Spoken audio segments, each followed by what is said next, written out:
creating nonstop, perpetual war in the Middle East? Well, I'm going to make this interesting and disagree with everyone. Okay. I do not accept the premise, which probably isn't too much of a surprise, but nonetheless, I reject the premise that the whole point of the so-called war on terror or investing in the Mujahideen was to somehow fight terrorism or to make a better world.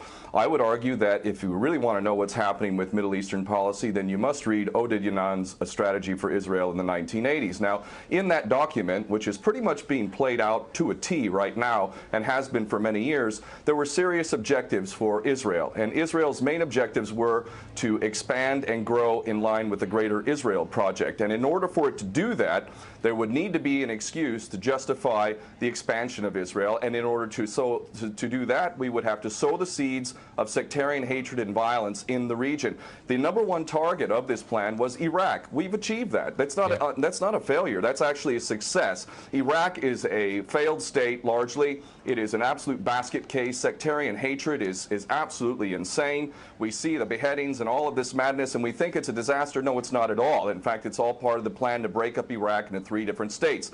When we look at Syria, we also find that the goal is once again the same thing: sow the seeds of sectarian hatred and basically turn that nation into a basket case.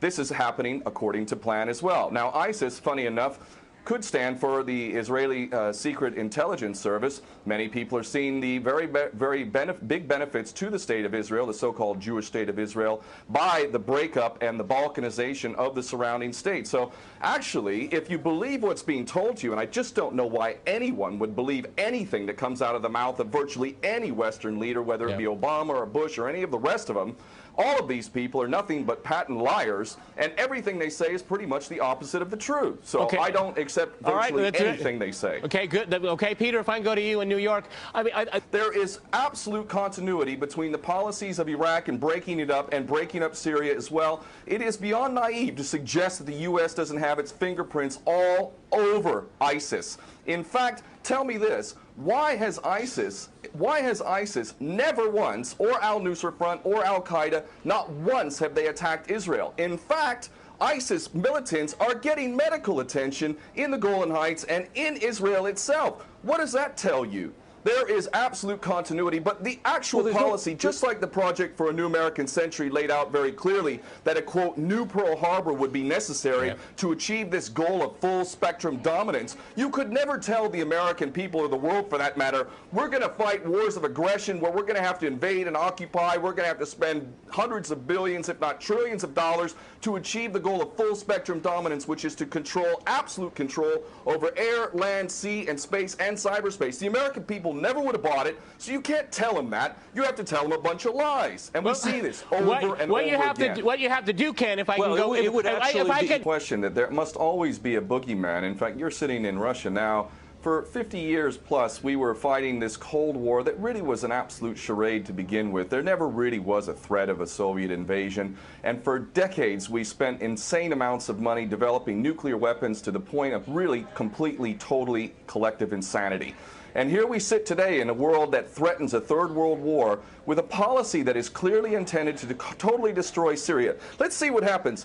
If we take Bashar al-Assad out of the equation in Syria, does anybody with half a brain not understand that that vacuum that's going to be created is going to be a vacuum filled by the most powerful interests there? And who is that right now? Well, that would be our best friends and allies, these little Frankenstein monsters that we create, whether it's al-Qaeda or al-Nusra Front or the latest ISIS monster that we've created. Those are the ones that are going to fill that vacuum, and that fits perfectly in line with Oded Yanan's A Strategy for Israel in the 1980s. And if these other two gentlemen haven't read that document, I seriously suggest you do. Another thing that's really worthy of pointing out is the so-called Islamic State is anything but Islamic. And yes, there is a war on Islam.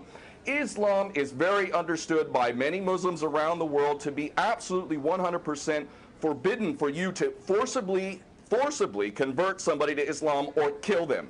This is totally untrue. Back in the medieval times, when there was Muslim empires, it was an absolute understanding and policy amongst the Muslims who were in charge at that time that those who practiced whatever religion were allowed to continue practicing that religion, and they were not even forced to pay taxes into the Muslim empire itself. However, However, if people wanted to practice that religion, they would not be able to derive the benefits of the tax system and so on and so forth. The bottom line is no Muslim in their right mind would justify going in and literally executing men, women, and children simply because they don't convert to your religion. These people are not Islamic. They are creations of the monster, which is the empire of the United States and all its cohorts in Israel and England in particular. And this monster is purposely created to justify the continuing insanity of the never-ending war policy, which is really the core of America. And that is exactly why I renounced my U.S. citizenship. This madness cannot be considered anything but the major threat to the world.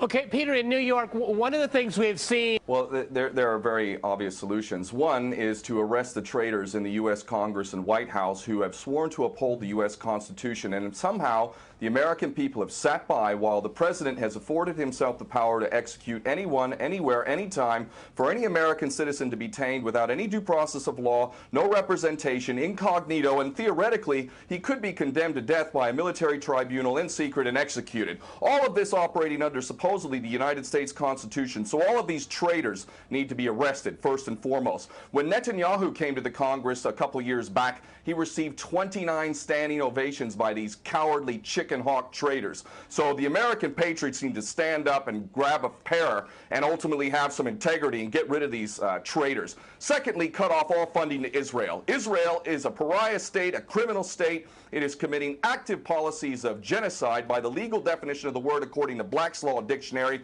That country needs to be cut off right now. All of their attention needs to turn inward. Stop your little empire endeavors and full spectrum dominance and all of this sort of madness. Start taking care of your infrastructure back home. Start taking care of the American citizens who have worked their whole lives and now find themselves wondering how they're going to keep a roof over their head.